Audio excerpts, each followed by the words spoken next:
નમસ્કાર, આપ જોઈ રહ્યા છો સીએનસીસી ગુજરાત.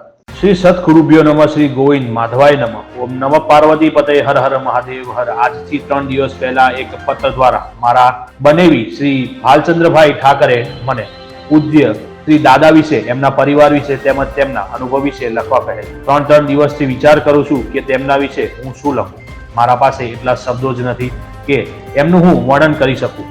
આ તો સૂર્યને દીવો બતાવવા જેવું છે, પરંતુ બનેવી શ્રીની આજ્ઞાથી એક નમ્ર પ્રયાસ કરું. દાદા શ્રી દેવશંકર હરગોવિંદ ભટ્ટ, પરમ પૂજ્ય શ્રી ગુરુ મહારાજ ગુરુ બાપા બાપજી એમને માટે જેને જે નામ ગમ્યું એ નામથી લોકો બોલાવે.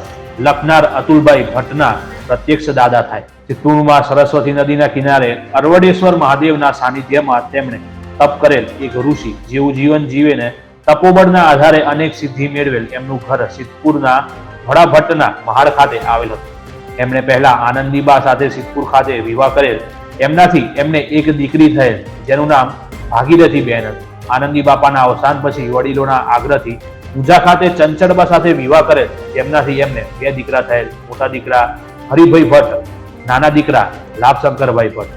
શ્રી હરિભાઈ ભટ્ટ બાપાના વિવાહ વિદ્યાબા સાથે થયેલ અને તેઓ નડિયાદ ખાતે કર્મકાંડનું કાર્ય કરતા, પરંતુ તેમને કોઈ સંતાન ન હતું. બીજા દીકરા શ્રી લાભશંકરભાઈ ભટ્ટના વિવાહ પદ્માવતીબેન સાથે થયેલ. કામકાજ અર્થે તેઓ મુંબઈ સ્થાયી થયેલ હતા અને મુંબઈને કર્મભૂમિ બનાવેલ શ્રી લાભશંકરભાઈ ભટ્ટને 5 સંતાન થયેલ, જેમાં 3 દીકરી અને 2 દીકરા. સૌથી મોટી દીકરી નિર્મળાબેન, જેમના વિવાહ શ્રી બાલભદ્ર શંકરલાલ ઠાકર ડેરિયાવાળો સિદ્ધપુર સાથે થયેલ હતો. નિર્મળાબેનને 3 દીકરા ચિરંજીવી હરીશભાઈ, ચિરંજીવી ગૌરંગભાઈ અને ચિરંજીવી કશ્યપભાઈ. નિર્મળાબેન પછી એમને દીકરા શ્રી તરુણભાઈ ભટ્ટ, એમના વિવાહ રમીલાબેન સાથે થયેલ. તરુણભાઈએ એક દીકરો અને એક દીકરી થયેલ, ચી વિક્રમભાઈ અને ચી વૈશાલીબેન, જેનું મુંબઈ મુકામે સ્થાયી થયેલ.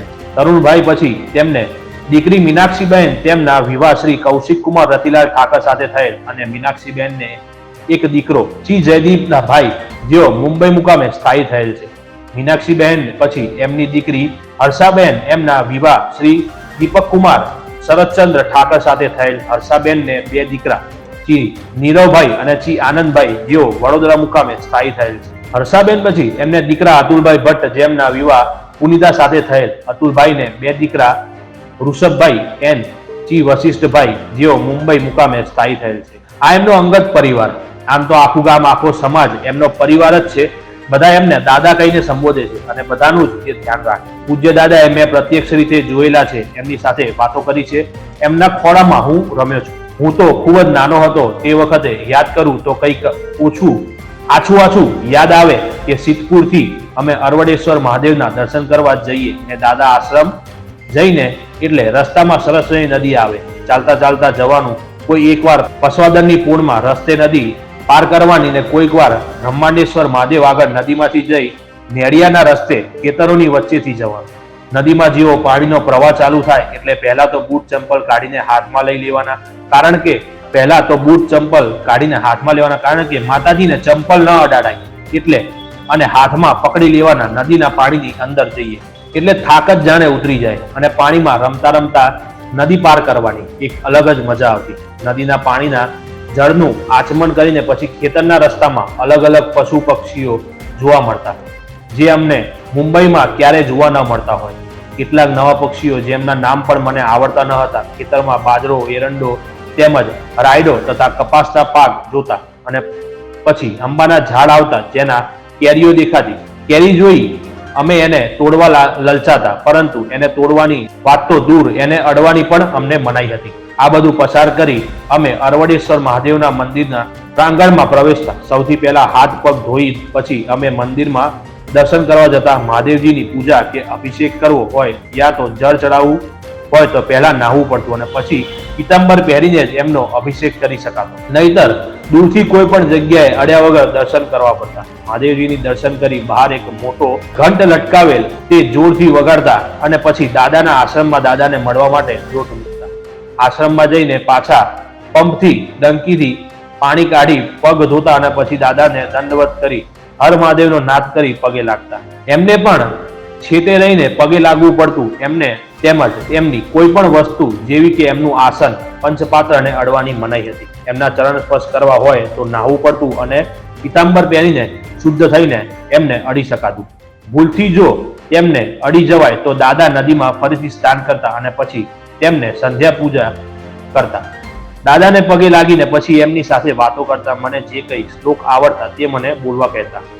હું એ બોલી જાઉં એટલે મહાદેવ કહેતા.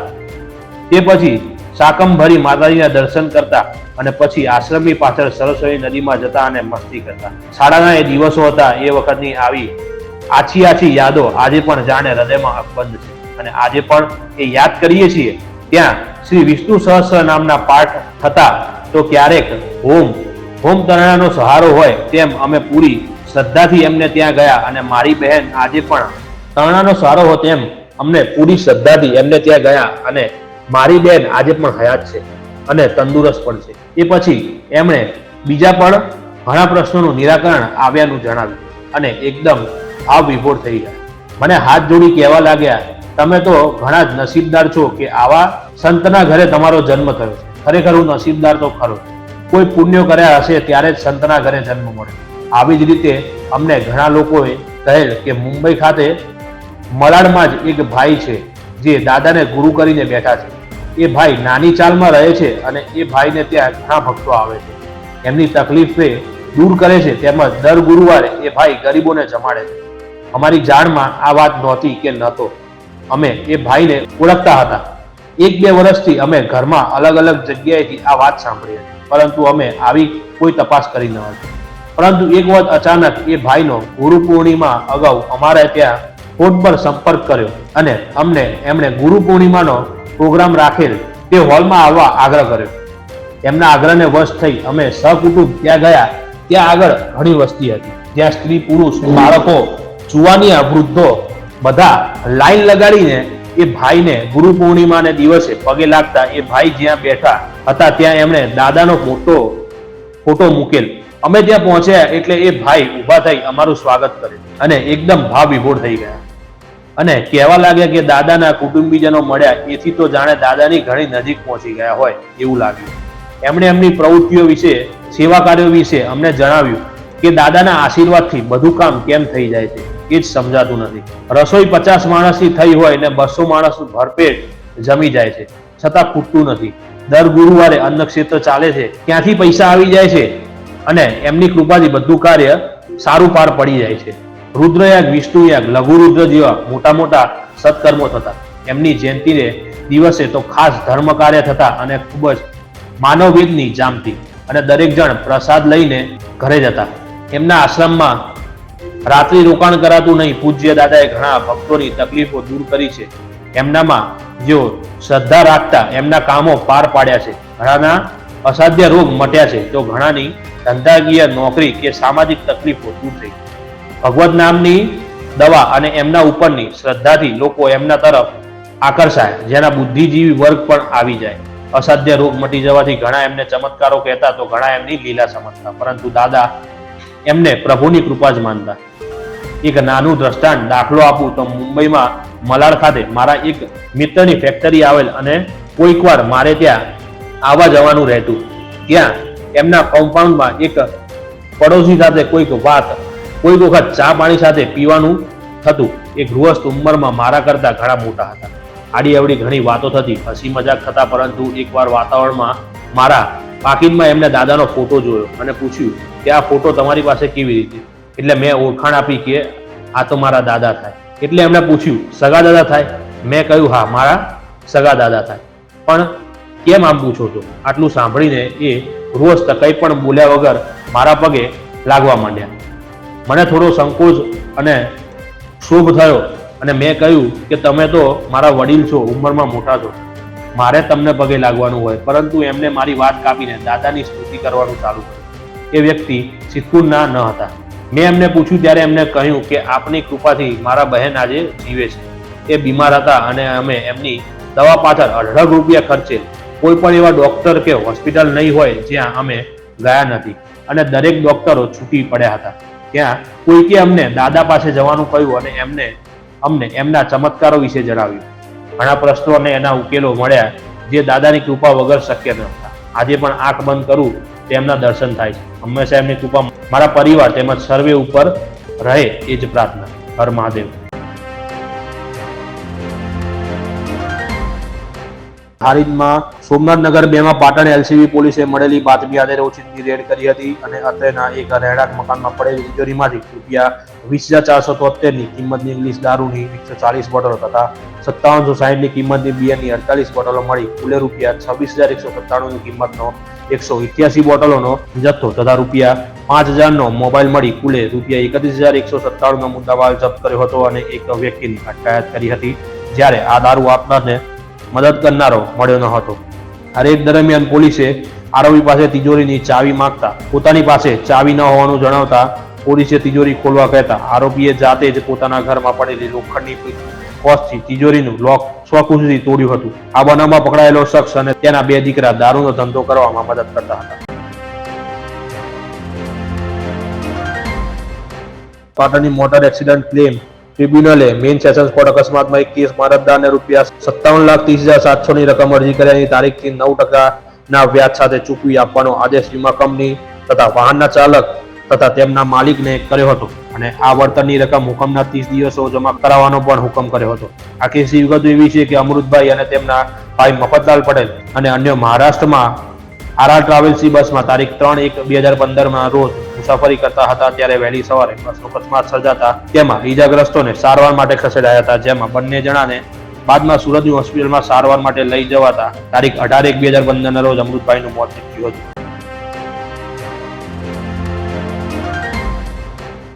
સરકારના રાષ્ટ્રીય તંબાકુ નિયંત્રણ કાર્યક્રમ અંતર્ગત પાટણ જિલ્લા ટોબેકો કંટ્રોલ સેલ આરોગ્ય વિભાગના મુખ્ય જિલ્લા આરોગ્ય અધિકારી ડોક્ટર વી.એ. પટેલ અને ડિસ્ટ્રિક્ટ કન્સલ્ટન્ટ ડોક્ટર એન.કે. ગર્ગના માર્ગદર્શન હેઠળ પાટણ ખાતે આવેલ પાન પાર્લરોમાં તમાકુ નિયંત્રણ અધિનિયમ 2003 કાયદાની અમલવારી થાય તેમજ જનજાગૃતિ આવે તે માટે જિલ્લા સ્પોર્ટ ટીમ દ્વારા આરોગ્ય વિભાગ, ફૂડ એન્ડ ડ્રગ્સ વિભાગ, પોલીસ વિભાગ, માધ્યમિક શિક્ષણ વિભાગ અને એસટી વિભાગના સહયોગથી પાટણમાં આવેલ પાન પાર્લરો આકસ્મિક રેડ કરવામાં આવી હતી. આકસ્મિક તપાસણી દરમિયાન તમાકુ નિયંત્રણ અધિનિયમ 2003 નિયમનું પાલન ન કરનાર વેપારીને કાયદાની જોગવાઈ અનુસાર દંડ કરવામાં આવ્યો હતો, જેમાં કુલ 12 કેસ કરી 2300 રૂપિયાની વસૂલાત કરવામાં આવી હતી.